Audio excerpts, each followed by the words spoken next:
Good afternoon, everyone. It's an absolute privilege for me to welcome all of you to the first in what promises to be a very important and very exciting partnership between the Center for Policy Research and the Center for the Study of Developing Societies, CSDS. This is the coming together of two of India's, I would say, most fiercely independent think tanks.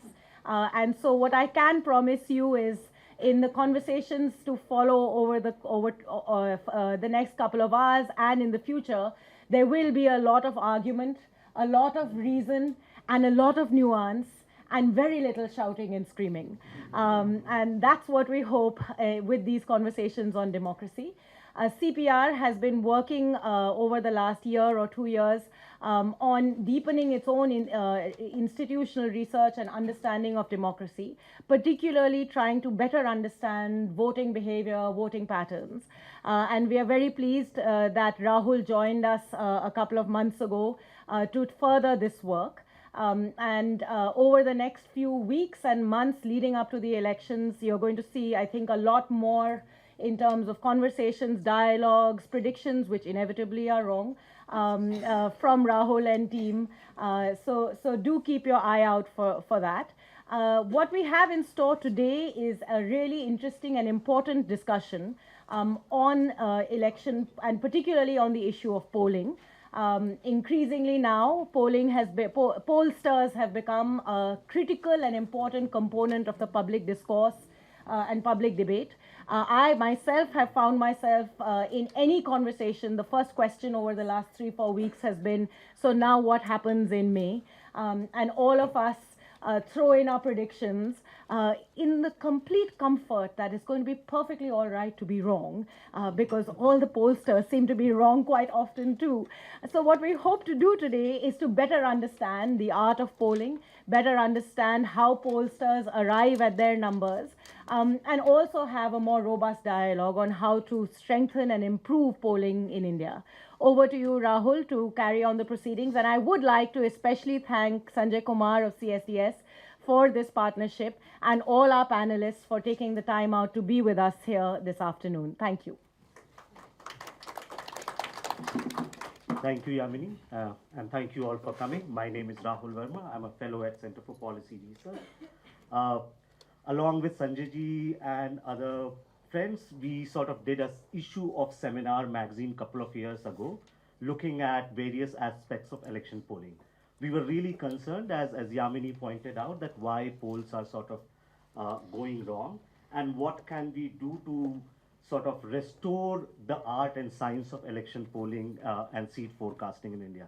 In fact, like last year, I wrote a open letter, a sort of heartfelt letter, and I'll just read a couple of lines from that letter. Dear friends, if I may call you so, I'm one of you.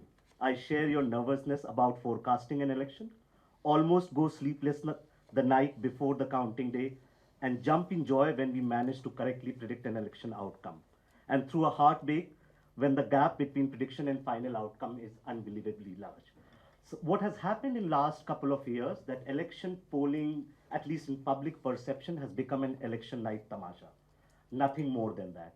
Whereas some of us who use poll numbers to understand the democratic health of the country, we worry about it becoming election night tamasha. So the idea of today's panel discussion is basically to open the black box of election polling. Pollsters are serious about their business. If you consider this as a business, they don't want to get it wrong, but they get it wrong. And so we need to understand why polls get it wrong. So what we are going to do that in next like 2 hours, we are basically going to discuss 5 issues. One, do polls really influence voting preferences? 2, why do polls err in making actual estimation of election results? Third, how fair is it to expect on-dot polling predictions from pollsters? Fourth, can we devise academically explainable formula for converting votes into seats? And fifth, how do we educate voters and political parties to meaningfully interpret the poll findings? And so these are 5 questions we are going to discuss in next 2 hours.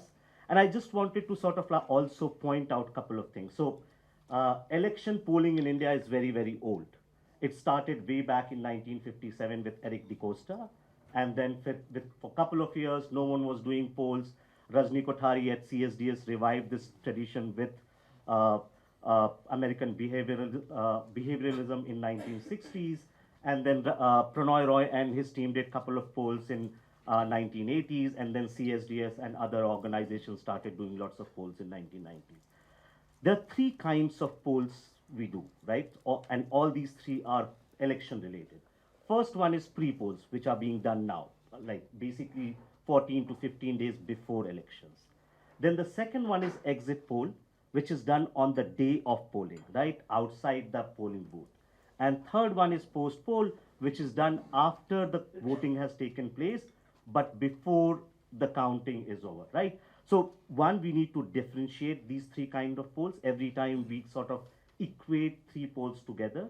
So what we are going to talk about today with like three pollsters: Sanjay Kumar, director of CSDS; Pradeep Bhandari, CEO and founder of Jan Ki Baat; and Yashwant Deshmukh, founder director of C Voter. So with these three pollsters, we are going to go into the details of how these pollsters conduct their election surveys and how they arrive at final estimates, which we see on the television, right? So on television screens, we are like pollsters are under pressure to announce one single number, but a lot of thing goes behind producing that one number. So we'll try to understand how that is done. Sanjay ji, Pradeep ji, and I'll be moderating the questions. Uh, Thank you.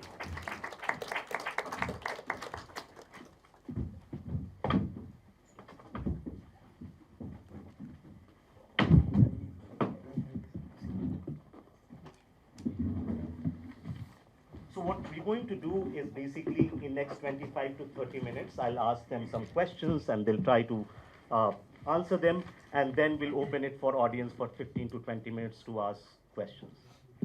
Does that? Okay, perfect.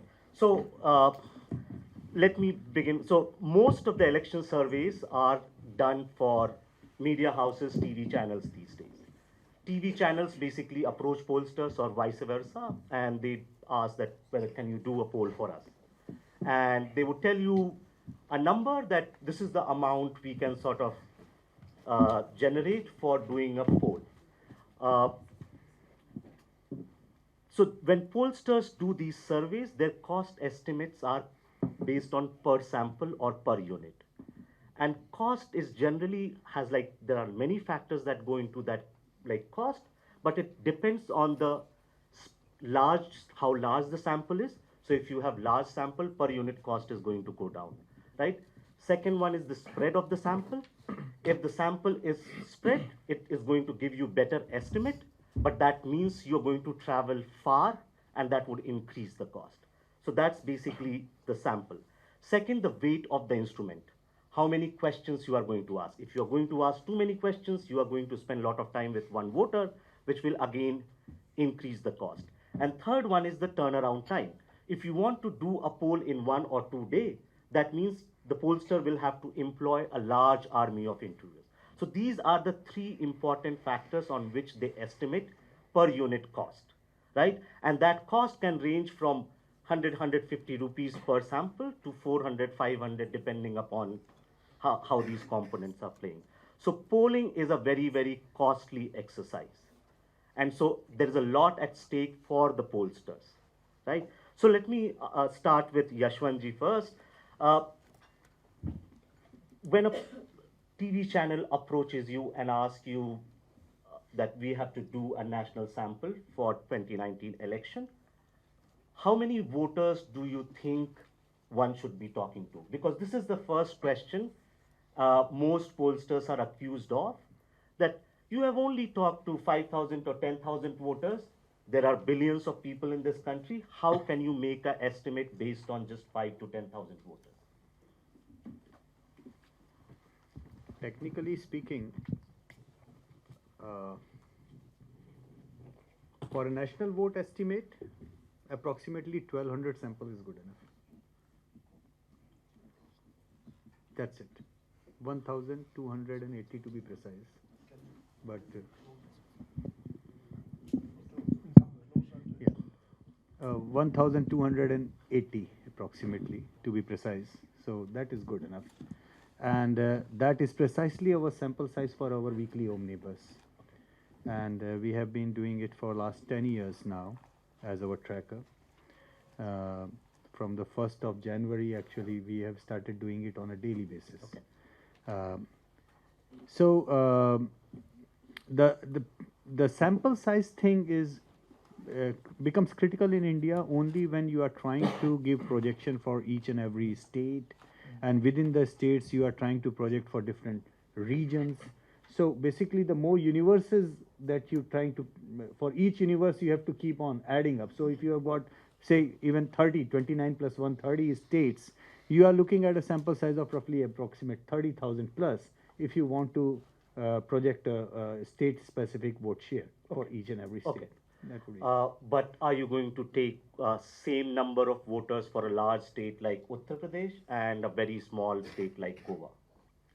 it depends on it depends on how deep people want to go, or like, for example, there are clients when they say we want the northeast as one block, we don't want to give projection for each and every state. And northeast, by the way, has been one of the most neglected, not by the pollsters but by the Indian national media.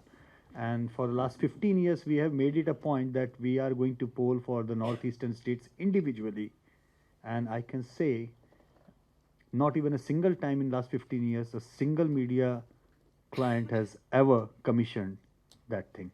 So if there are 4 states going to the poll, say for example recently we had Chhattisgarh, Madhya Pradesh, Rajasthan.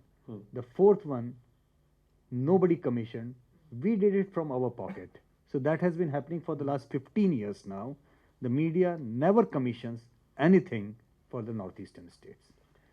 So it depends on how you are going to club it and how you are going So to. the lower you are going to go, like the lower the sample unit, yeah, the sample size size is going to increase. Yeah.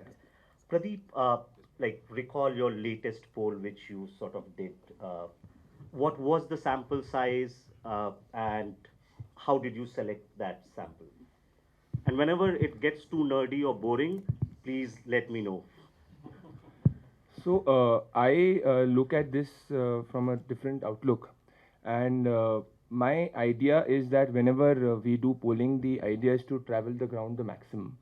So especially for an assembly election or if it's a bipoll, I ensure that I myself 50 to 60% of the seats, and my team travels the entire seats, because it's extremely difficult to predict an assembly election and micro elections, because as micro an election gets, a lot of micro factors play into the picture.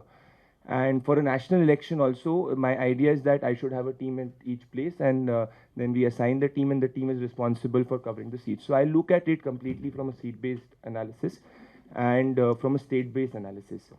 So, like for example, in Rajasthan, that was one of my toughest exercises, where we were saying that Congress will be less than 100. So the whole genesis of it was because we traveled the ground and we discovered a huge chunk of independents on play. So I look at it as a exercise where we do a lot of social chopars and panchayats, and I don't do from a survey form filling point of view. So I have it from more of organizing these social panchayats in different places, each assembly constituencies at different locations of each assembly constituencies, and I try to cover different voters. So that is how I try to do it. So that's why it's very difficult for me to do a poll in 1 day, 2 day, a week. So average, at least, for example, a month is what we generally take in order to do an exercise and give microtrends. That's why I'm whenever we do a poll, we are also confident of the seats which different parties are winning. So that's how I look at it. And the basic thumb rule that we apply is that we never ask voter who they are voting for. So it's basic. So that's because I believe there's a lie index which comes into that picture, and the voter will never tell you honestly, especially where there are anti-incumbencies and lot of layers at place. So we try to analyze who the voter is voting from different answering different questions on different issues. For example, in the Hindi heartland of Uttar Pradesh right now, if a voter generally is giving us a segment of going with the country, going with, for example, the army and all of those segments, very nationalistic in picture, then we seen that the voters generally line towards the BJP or NDA, whereas the other voter talks about caste more as a filler. So this is how I try to do that exercise.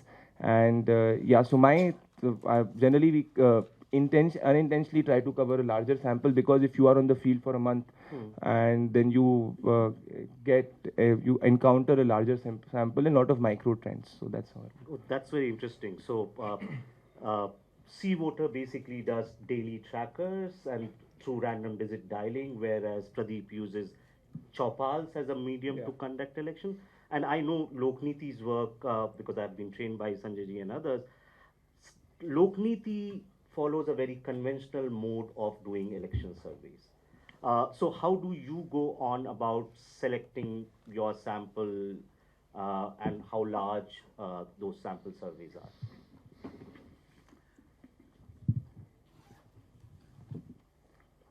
See, we heard Yashwant and also Pradeep, and Yashwant mentioned about a sample size. He gave the technical number 1280 would be good enough a sample for making a national projection. And in terms of sample size, our approach is very similar or quite similar to what Yashwant was mentioning, but very different, because Pradeep mentioned a different style. He doesn't talk about sample size at all. He's talking about chopals. He goes and talk to the chopals, have group meetings, etc. See, we have to be very clear right at the beginning. What are we looking at after we conduct the poll? Are we looking at the national picture, projecting a national picture, whether it is in terms of votes or seats? If it is only about votes, so we have to keep various consideration in mind as soon as we think of sample size. So if somebody asks me to do a poll, my immediate question would be, so are you looking forward for a national estimate for 2019?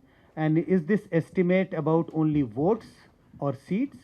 Second, are you expecting an estimate for the regions? Are you expecting estimates of seats or votes for different states? And Yashwantji did mention that larger the units, number of units, larger the sample you require.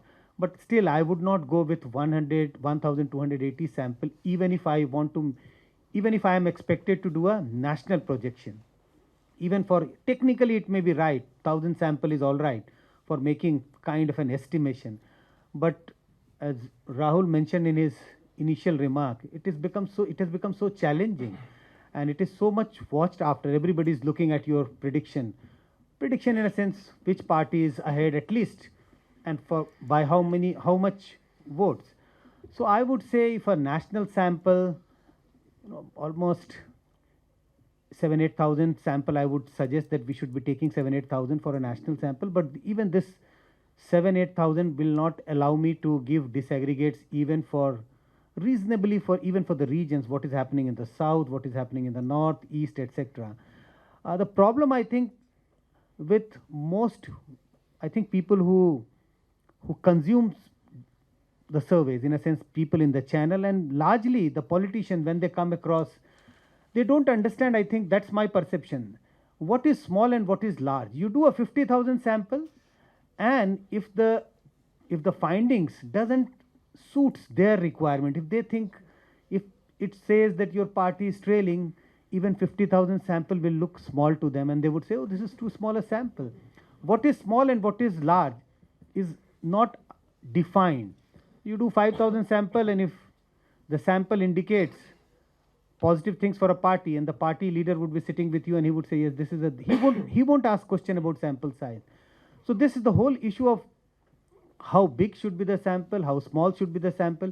It is largely designed, it is largely the biggest concern is about, when we think of the number, we also think in terms of the levels of analysis. If we want to do forecast for each and every state, then you need a much bigger sample, maybe 30,000-40,000, because then you have to think in terms of at least 1,000-1,200 sample for each state. So think of 28 states, you require roughly 40,000 sample, and Rahul did mention these are very expensive. 40,000 sample, the effort is very, you need a lot of effort, you need a lot of money. So finally, to end on this question of sample size, we have to be very, very careful whenever we are approached by anyone to do a survey, or even if we are doing on our own. We are very clear whether we want to do a national projection or we want to do a state-wise projection, and then we will decide about the sample size. Okay. So Pradeep, let me come back to you. Because you do not follow the conventional way of doing polls, any pollster worries about whether, so one is how large is the sample, the second one is how representative is that sample, right? Because you may have a large sample, but if it is not representative of the population you are making an estimate on, you're going to make a lot of errors. So how do you ensure representativeness of your chopals? And the same question would be to Yashwant ji about doing random digits and Sanjay ji. Rahul, sorry interrupting you. At this stage, can you clarify which stage of polling are we talking about? The pre, the exit, or the post poll? So, Or is it so across the any board? poll, any poll. Okay, it's different in different ways. I mean, for us, it's the pre-poll. When I say CATI and the RDD, it's CATI. For our exit polls, it's all face to face. So the number will remain the same for 1280? No, we do because in exit polls we need to be we want to be more precise about the number of seats that we want to come with, and there are number of VIP seats which the clients ask that I need a individual projection for that particular VIP seat, and they have a series of VIP. So in each and every VIP seat that you go on, the smaller the universe, larger the sample size. So you need to cover the bigger one. Thank you for No, please keep asking. We would like it to be more interactive. Yes. Yeah. Please go ahead. So, see, when I say that my team travels each seat, I think that's the highest level of accuracy that we try to do, because if we know the seat, we know the broad number. So, and that's where we unintentionally cover a larger sample. So in Rajasthan, we had a sample of 1 lakh. In Karnataka also, we had a sample of 1 lakh. And when people say, how can you have such a large sample? I say, boss, if I have team, each individual is speaking to 200 people a day, and I have a larger team which is divided into constituencies, I unintentionally and very naturally cover a larger sample. And once you organize these chopas, which are the focus group discussions in different parts of the constituencies, you get to know a lot of trends, and you understand. Let's imagine there was a constituency in Gujarat called as Mehsana. Now that is where the whole Patidar Andolan had started, and a lot of people were saying, no, that's the seat that BJP will lose, and Nitin Patel, the deputy chief minister, was fighting from there. We actually visited that seat 13 times, and that seat BJP won by a margin of less than 2,500 because of 8 independents being fielded by them, which divided the Patidar poll. So that is how I look at it in assembly election, where a lot of micros play into my picture, and that's where once I come out with a number, and once we've traveled enough on the ground, the accuracy is not that big a problem which I have encountered right now. Yes, time is. And that's where a month is what I generally take, and then I don't do a poll in a non-election campaign mode, because there's a difference when you have the voter where the campaigning has not started, the voter is not decisive with respect to who the voter will be voting for. So ideally, I would prefer doing a poll in where the elections are announced or it's in a campaigning mode. So that's where the voter also starts thinking very seriously about the election, about their choices. So that's what I let me ask you a trivial or a funny question.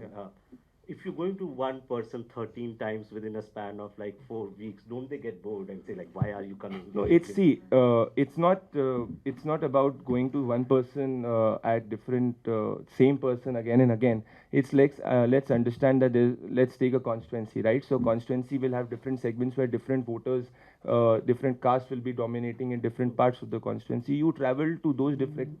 So every constituency has these hubs of political conversations. For example, in Karnataka, you have these mirchi shop places which are the hubs of political conversations, where all these political conversations go on.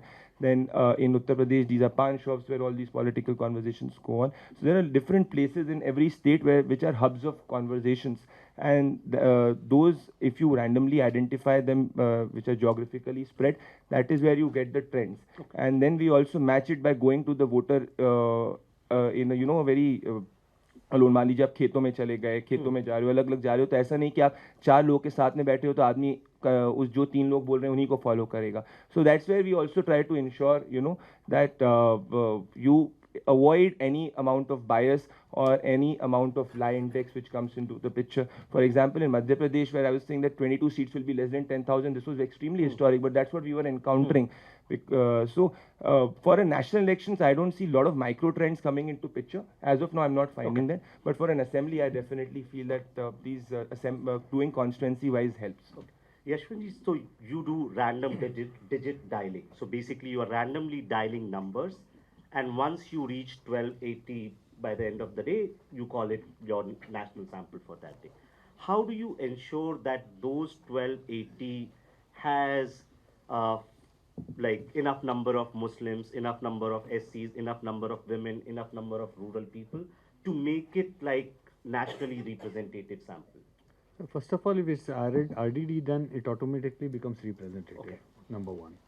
But yes, when we started, I mean, this started as a very unique thing. 12 years back, when we were working on our first American presidential poll, we had to establish the CATI Center here. I was in Washington, D.C., but, we had a back office here, and that is where we established. By that time, we were only doing face-to-face in India.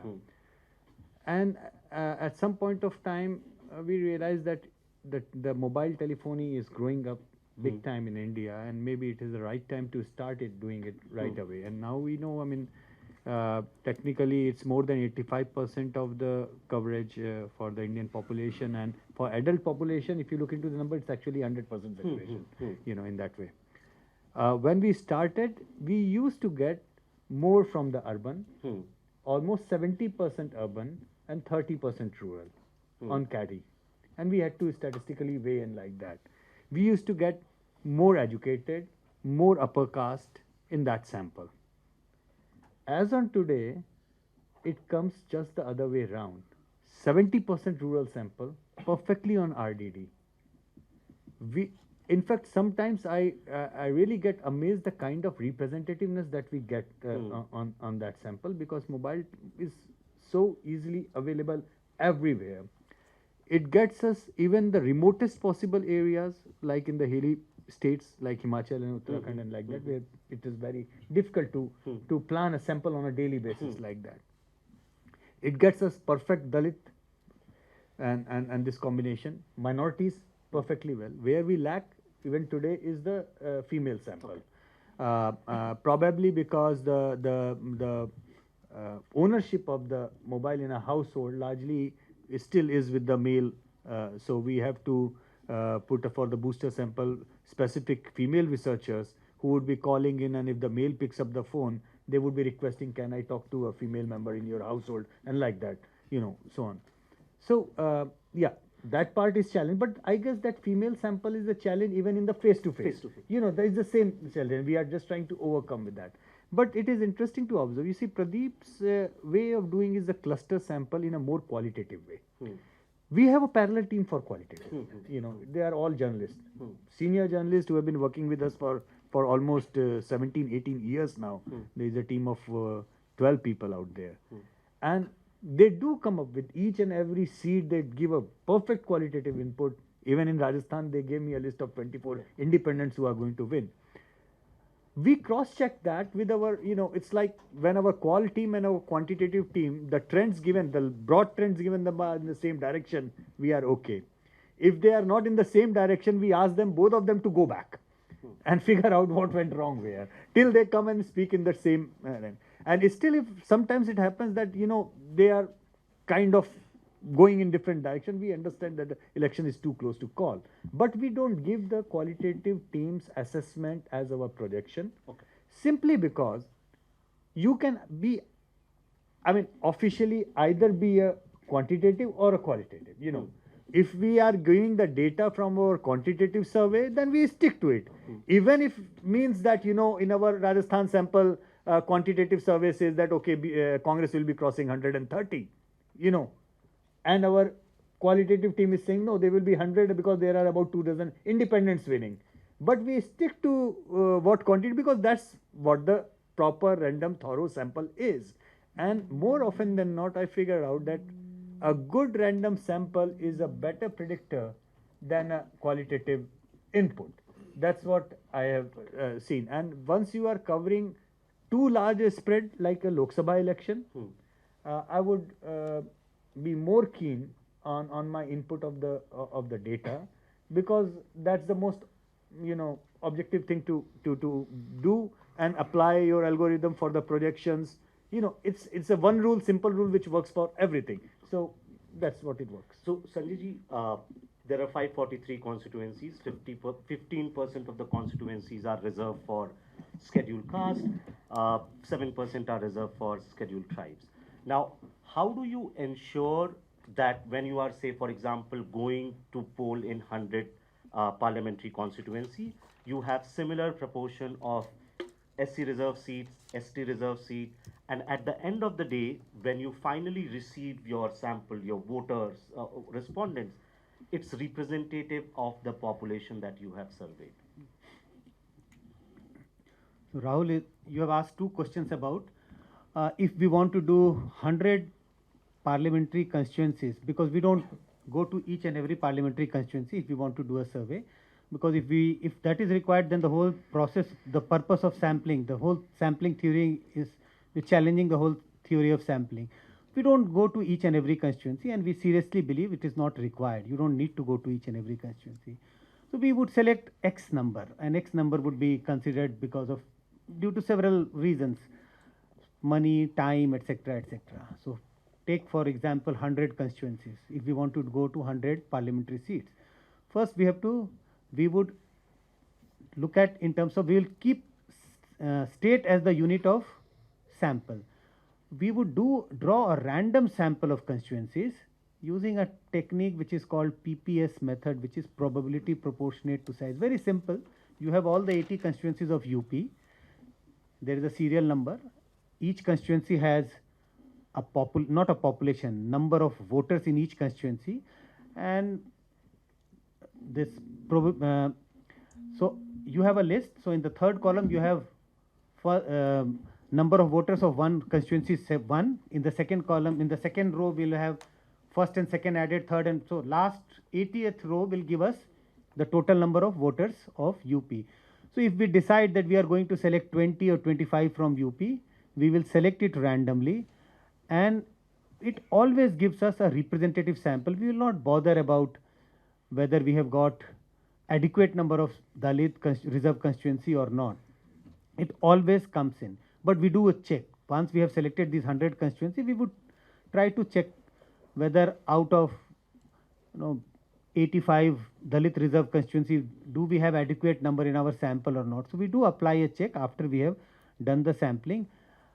If for any reason in one state we did not get a sample of constituency which looks representative, we normally don't change, like replace this constituency with this constituency. We will draw another random number and we will draw another list of constituencies. Similarly, once we have the sample of constituencies, then we sample the locations within each constituency. We go step by step. Within a parliamentary constituency, we will sample the assembly segments, and within the assembly segment, we then finally select the people whom we want to interview. And this we actually take a lot of pain, but I will also mention a couple of challenges which we have started facing. We take a lot of pain. We would take out the electoral roll of each and every location which comes in our sample, and we actually sample the voters from the electoral roll physically.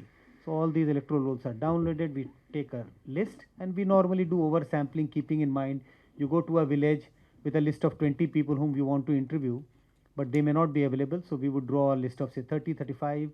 Normally we have figured out that completion rate is 65% because some people are not available. So we get a sample which is absolutely representative. We have never come across any challenge with regard to getting a sample which is representative. And we tend to believe that once you get a representative sample, that's first test of whether we are heading in the right direction, we have headed in the right direction or not. But I must tell you, there have been 2 instances in the past, and this relates to when Pradeep said, he did mention that he don't believe that voters are going to tell you the truth, which party is going to vote for. I don't believe that voters are not going to tell us the truth. Only thing is that you have to think of a way to ask question. But I will tell you 2 instances where we have encountered a big issue, big problem, and when we went wrong in the 2 recent polls, in spite of getting a sample which is absolutely representative. And I am open for any scrutiny. Give the data to any person who does survey research, who looks at survey data, and I'm sure the person will tell you that this is a sample, this is a wonderful sample. In Chhattisgarh, we got a sample which is absolutely representative of the overall voters, but we got it wrong. In UP, not once during the UP assembly elections, we got a sample. We did 5,000 sample over a period of time, 4 times. All the 4 times we went to different set of people. Every time we got a representative sample. And when I say representative sample, 16% Dalits and UP's population, we got almost roughly 16% Dalits in our sample. Likewise for men, women, rural, urban, Muslims, etc., etc. And this is we have been doing for the last 20-25 years, and we have always thought once you get a representative sample, we are almost 80% sure that we are heading in the right direction. But in UP, we did not. We got it wrong in a sense. We did not get the magnitude right. We absolutely underestimated BJP. So on the 2 occasions, in spite of getting a sample which was representative of constituencies, representative of the voters, we got it wrong. I have no hesitation in saying that we actually got it wrong. And this is posing a lot of question. We are asking questions to ourselves. How do you improve upon? Because the method says, and we have experimented this for the last many years. We have done more or less 100 polls. But getting it so wrong in Chhattisgarh should not have been the case. Now the only question arises, did the voters tell you voters were not willing to give you the truth? We know that asking a question on voting in a rural setting, in an urban area, it's very difficult. It's very easy. You go to a person's house and they would be willing to say, मैं डरता नहीं हूँ. I can tell you very easily, I am going to vote for, party A, B, C, D. But in the rural locations where, it's a close-knit society, people don't generally speak. They would like to speak what he would like others to listen. So we use dummy, we use a method where we try to maintain the confidentiality of his response. So we would use a dummy ballot paper, dummy ballot box, ask the person to put the mark secretly and put it in the box. But in spite of all this, I must say, last, how many years? 2 years, 2.5 years, we have got 2 polls very wrong. And this is posing a challenge to our methodology, the method which we have been following for last many decades, 3 decades, 4 decades. So in getting a sample representative has never been a problem, but in spite of getting a sample representative, we have encountered at least twice during last 2 years. It's not that we only done two polls, we did several others. We got Rajasthan and Madhya Pradesh very right. Rajasthan absolutely accurate, Madhya Pradesh very accurate, and there are several other polls which we have got very accurate in terms of vote estimate. But we get a sample which is right, but still we end up getting results which have been very different. Okay, so that's one part of like doing polls, which is getting the representativeness of the sample right. Then the second part is basically what questions you are going to ask, because you can't ask the questions you think are interesting. You can only choose and prioritize certain questions, right? So Yashwant, how do you ask the question about who the voters are going to vote? We ask directly. Okay. I mean, and you think voters don't lie? And they do lie on the face-to-face. Somehow we did not face this problem in Kati. I don't know why. Maybe because they are talking all alone individually on the phone to you. Maybe they are more comfortable. In fact, our experience with Kati has been rather on the other side, that, when you were telling the costings of the per sample thing, we generally, everybody does the costing on how long is the questionnaire and how many minutes the interview is gonna be. So if suppose the interview is 10 minutes long, and if one particular researcher is going to do, say 10 or 15 in a day kind of thing, that's how your cost is. Our cost calculation go for a toss simply because people just love to talk. A 5-minute interview ends up 15 minutes, a 10-minute interview, trust me, ends up 20, 22, 23 minutes. And people just love to talk. I don't know, it's a talkative society, I understand that. Maybe it has something to do with our media branding, that, when we say we are calling from C voter, they are immediately like, there's a strong recall for the media association. And yes, as everybody does, we start with the questions which are their day-to-day problem or the issues to strike the conversation. Our voting intention question is actually absolutely in the last, right? Okay. Like everybody, so all of us have the similar kind of patterns, and once they Normally we ask it right at the beginning. Oh, you ask it right, but we ask it at the absolutely last, and boy, they talk in all languages. Our omnibus is in actually 10 languages. We are calling every day in 10 languages. It's a 125 people team, and sometimes we have to actually wrap up a interview just because the person wouldn't stop, and he is not answering in yes, no, or can't say, and okay, how satisfied are you with Prime Minister Modi? So that's the scale. Okay. And then he will start.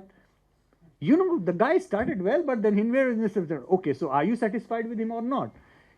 I am satisfied, but his demonetization thing was absolutely disaster and like that. Okay, so sir, would you say you are dissatisfied? No, I am satisfied because the Pakistan thing, but I'm not very sure he's going to. So, and I keep on, looking at my researchers, because my researchers, they get frustrated. I mean, we find it amusing, but they have a target, they have a target. Not that, one big thing difference is that, Rahul, that is on the difference of how the industry in market research pays to the researcher. Let me be very clear. When I started, and this year, ladies and gentlemen, would be my 25th year of working. Silver Jubilee is saal ho jayegi. Within the first 2 years itself, I realized this per sample payment to the researcher is a disaster. It's a complete disaster, because you are forcing the researcher to do all sort of wrong things under the sun. All sort of wrong things under the sun. Because the boy or girl is traveling so deep, and by the way, I follow the same methodology for my ISSP or World Value Surveys data, what Sanjay ji said, proper random, picking up right up to the name of the voter on the list, the same thing. You are sending the person so deep in the interior. The person is traveling, say, at least 2 to 3 hours in the bus or the train or something to reach there, spends full day in locating that thing, and the person is not there or says refusal. At the end of the day, he or she can manage, say, suppose even if manages one sample. So he gets payment for just one sample while he has invested the entire day. So this I realized in the very first 2 years, this is futile. So in roughly around in 96, when we were doing the Punjab elections, we changed the model. We trained the researchers. We said, this is your daily payment. You do 1 sample, you do 6 sample, you do 0 sample, doesn't matter.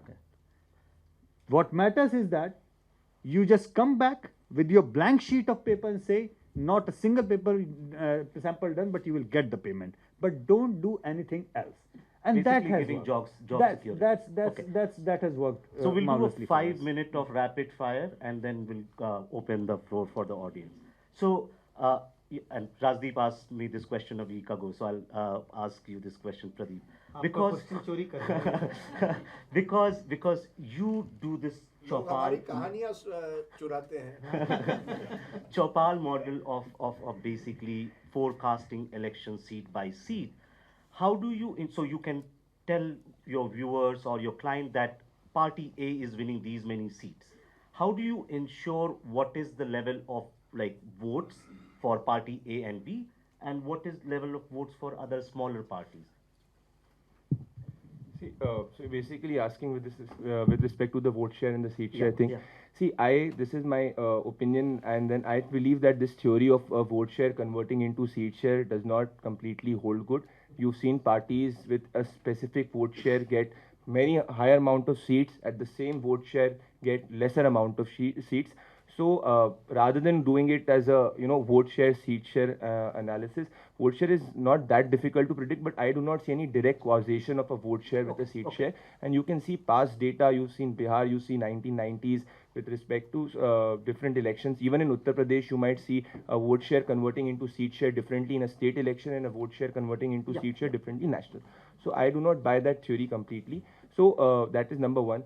So my whole idea is that we have devised this, when we say Chopals, these are focus group discussions. So Pradeep, Yeah. so which is to say, whenever you put out data, you never say No. vote We say vote estimates, but what I am saying is that there is no direct causation between a vote share and a seat share. That is number one. You see, with the respective vote share X, a party would have got 2Y seats. With respective vote share of X, party would have got Y minus 2 seats. So when you say that you add the votes directly, for example, or you say this is the vote share, this is the seats, which is this is the vote share, that is where the party will get these many seats. I don't think that is something which I agree to, and you can see past data, and you will see different arguments where this is where what I'm saying is that vote share, seat share, direct causation does not exist. Now, just a small point. Number two, when I say Chopals, please understand these are focus group discussions, and when these are focus group discussions, these try to cover maximum amount of trends, and these are just not qualitative in nature. Once you're talking to a constituency, a number, quantitative is there. So quantitative is the basic essence of it. And when I say a larger sample, which covers a whole quantitative thing. And I have this feeling that the Indian elections cannot be, has to be covered from going on the ground, because that's where a Neta or anybody in Indian Rajniti goes and travels on the ground. And that is the essence of my model, is ground zero work. And that's where I differentiate, this is something which is there. And with respect to the voting, with respect to, okay, you ask the voter directly in the front, I do not agree to it. Like, let me give you an example. Any of you go ahead and travel to Bengal.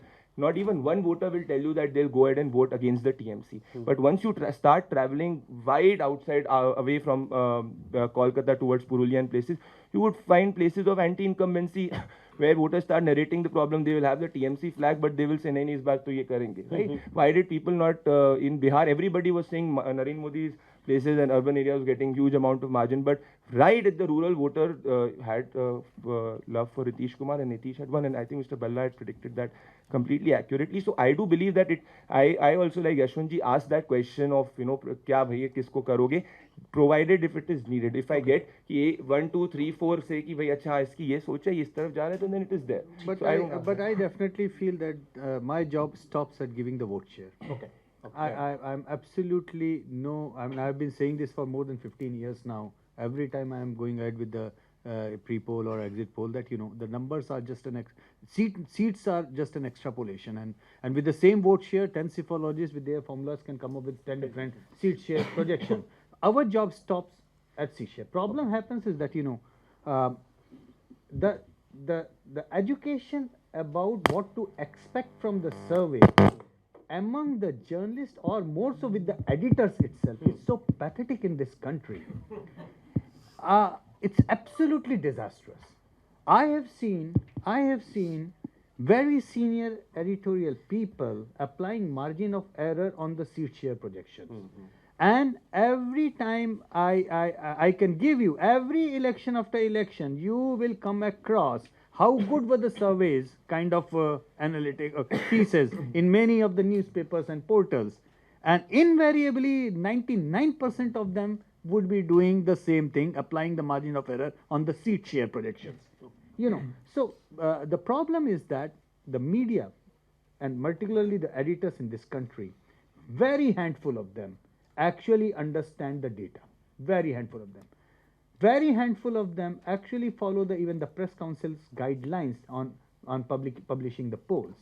So that is where I feel, I'm being a journalist myself, I feel very, very ashamed on that I am unable to put my points across. I do now, I mean, that this is how you to say, but I can say that only when I'm personally appearing.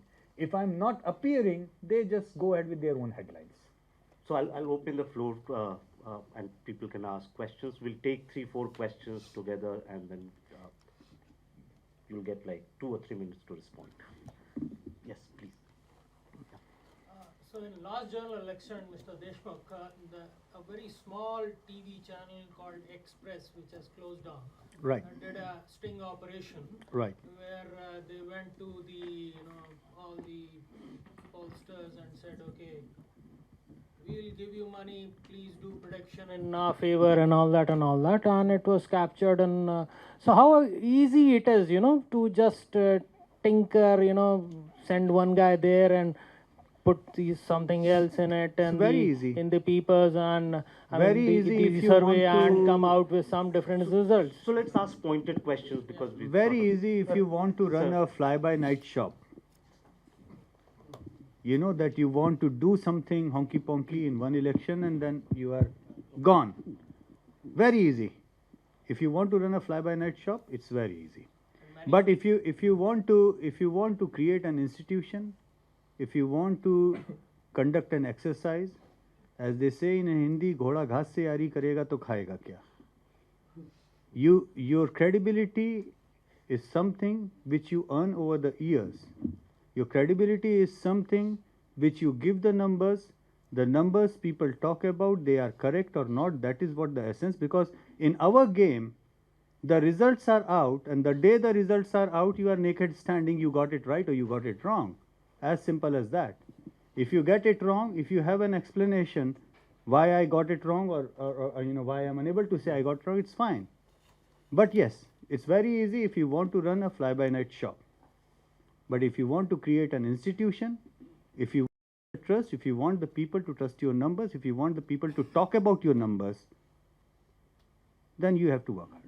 So let's take 4 or 5 questions, and your question should be directed to the moderator. Now I'll play by rules. Okay. Yeah, my question is regarding this. What's going to happen our forthcoming election after post Purnama? Do you think it's going to make a political stock change of? Okay, we'll first collect questions, ma'am, please. Excuse me.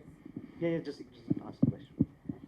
So if you're taking a sample of, let's say, 1280, so basically every one interview is speaking for 1 million people, then how does the bias of an individual researcher come into play?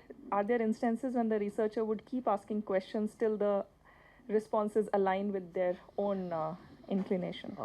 Sir. Hello, I'm Ravinder Singh. I found that, about 92 crores electors are registered already. But their population, under 18 population is around 50 crores. So there are roughly, 10 to 12 crore excess voters. That's one thing. Second thing, I made a survey, just like you, of my own lane. And I found that, out of 167 electors, there are about 40 electors who are not registered, who are living for many years. There are some buildings, not a single person is registered. So, and there are many people, who have left the area, but still their names are there. And there are people, who are dead for, who are dead for as much as 12 years. Now, my question is that, how can you make an accurate prediction when, even the voter list are, shabby? That's one thing. Secondly, this is a very important issue, and it is being debated. Every political party is saying that, there are excess voters. In Madhya Pradesh, people said, there are 30 lakh voters, 40 lakh voters. Why can't you make a survey of some few streets, and find out, how many excess voters are there? Okay. There, please. Hi, my question is to the panel regarding the use of social media in tapping into the. Hello, yeah. What role does social media sentiment analysis, for example, conversations on WhatsApp groups, do poll researchers tap into that sentiment to get an index around what are the kind of conversations the youth are having? Because, I and my peers and a lot of us, there are a lot of heated conversations going around politics and elections and whatever. So that's something I want to throw to the panel. More questions? No female asking questions? Yeah, please.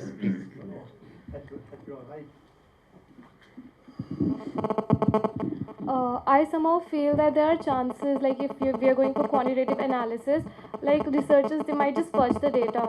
Like as you just said, you know, even if you say that if you come with zero number of surveys, we are going to pay you this much amount.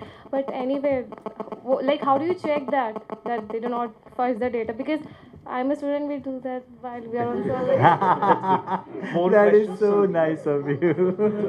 I will answer that. I will answer that. Yeah. Ashish, I will answer Ashish. Just a small question to Pradeep ji. When you give the example of Mehsana, how do you identify the that constituency, which is the critical or not? And the second thing, I mean, how do you decide that how many times do you need to go there? Thanks. Okay. Okay. Oh, one more there. Sir, one very direct question to all of you. It was very interesting to hear all these things, factors of satisfaction and dissatisfaction of all of you. That's okay. You quoted a Hindi quotation. There is another quotation in Punjabi also. They say कि जब बाल कटवाने जाते हो तो आप पूछते हो कि बाल कितने कितने बड़े हैं. वो कह रहा थोड़ी देर में तुम्हारे सामने आ जाएंगे. What is the need for conducting these pre-exit or post-poll elections? You all of you are a commercial organizations. Commercial organizations. So is it to keep your channels all the time occupied? Keep your audience engaged and your ratings and all, which normally all the channels are talking about. Okay, yeah, we got your last So question what is the there. need to conduct all this? Perfect, we got your question. Thank you. One question there. Yeah, hi, I'm a political science student, Rishoka. My question branches off from what Yashwant ji said, that voters keep on rambling about what they feel and what they're thinking, and I think that's actually how voters think, that they're very indecisive. So my question is to the entire panel as to how do you, one, estimate what is the floating voter size, because that's something that's always said that there's a floating vote out there. How do you estimate the size of that floating vote for any unit that you're analyzing? Number one. Number two, how do you factor that in the final result or the outcome that you mentioned? Okay, so 2 minutes to each one of you to respond to these many questions. I will just respond for two. I mean, then leave for the thing, So you can why polls? You are right. I mean, there is no need to, if you just want to accept the results that they are. I mean, if you don't want to analyze what happened at the socio-demographic levels, then there is no need to. But polls are actually most useful to analyze the issues, why people voted the way they voted, and which demographic section of our society voted the way it voted. If you have no polls, Election Commission only gives you the total number of votes counted and the number of votes polled by a particular candidate.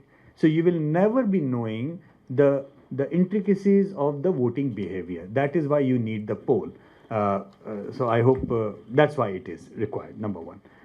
Number two, I will answer her thing. Yes, you are correct. And this was another reason that we were so aggressively adamant on shifting most of our operation on CATI. Because in the routine conservative poll, at best, we can go and do a 10% back check. If the clients are really having deep pockets, they can commission a 20% back check, where we're going. But at the end of the day, you need to just trust your researcher. But as far as the CATI is concerned, the thing which makes me more confident about it, because in CATI, we have 100%. When I say if in our national approval rating that, okay, we have talked to 30,000 people across India in 10 languages, I can make you and sit and listen to those each and every 30,000 interviews. Each and every interview is quality audited. So that is where, our confidence, because of precisely the same thing which you are saying, is more on CATI. But as far as the exit poll is concerned, you have to send the people on the ground. They need to be there.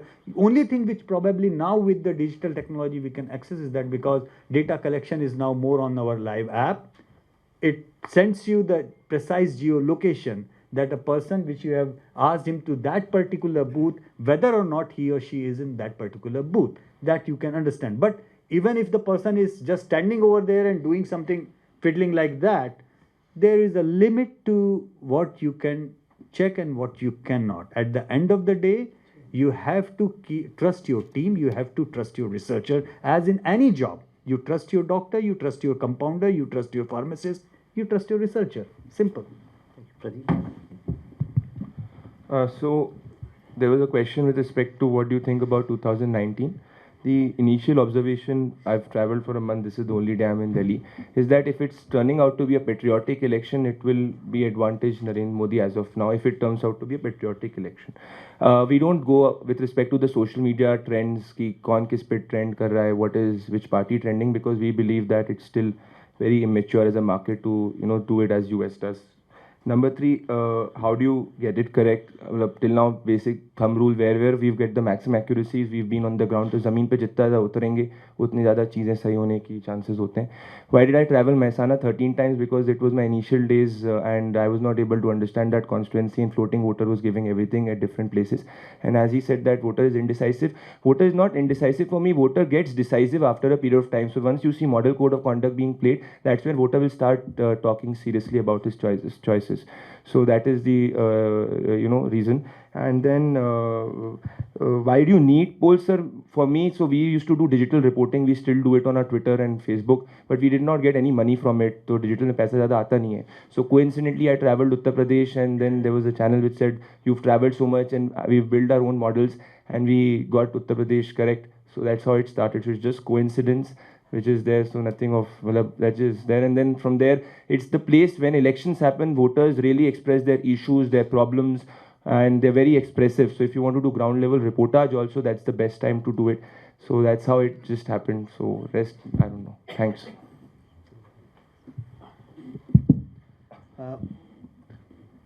I would pick up 2 questions. One is about how do we estimate floating voters.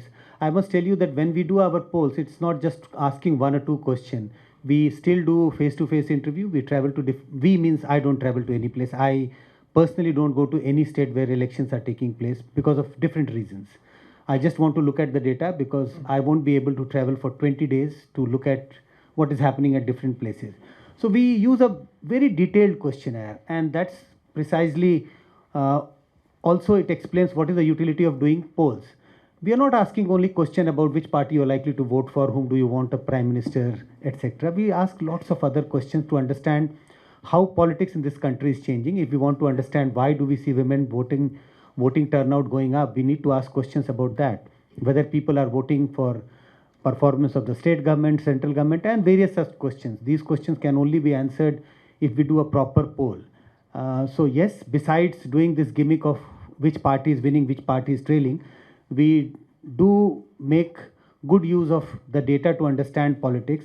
And I must tell you one example of, if you do reliable polls, in spite of getting 2 states wrong, I must say, our polls are seen as reliable, not by only by media or by academic, but also by election commission.